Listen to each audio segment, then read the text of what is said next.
Audio is the bridge between reality and fantasy. It tells half the story. For a video game, nothing sound-wise exists, and start coming up with what other people actually experience.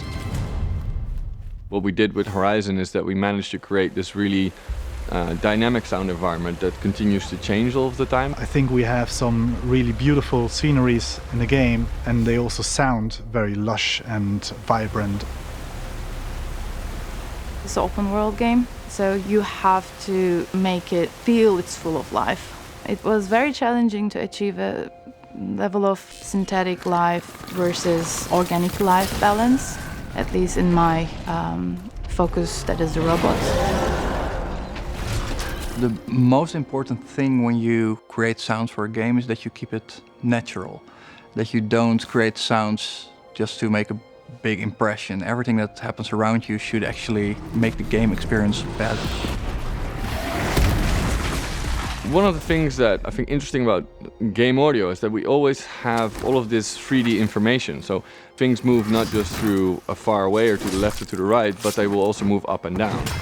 For the first time with 3D audio, we can actually use that information and represent it somewhere. And those things are much clearer and much more pinpoint accuracy in the 3D audio tech with the Platinum headset.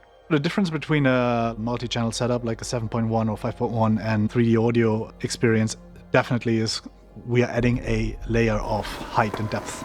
In a flat surround system, you cannot communicate the height as clearly. 3D audio makes it much easier to find out what's going on in your environment.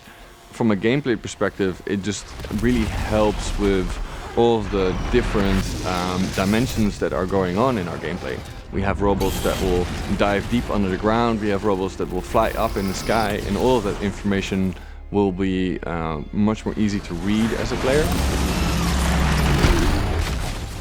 We did a good job in Horizon Zero Dawn creating that atmosphere that the players can really enjoy. With 3D audio coming into play, players can actually feel them whooshing over them, flying over them. It just makes it so much more immersive. It builds a much more believable world. What I'm really excited about is that it represents, I think, a big stepping stone in the future of game audio. It's the first time where games like us can use that much detailed information. In a sense, it represents a first step in what the future of sound will be, and it's really exciting to be part of that first step.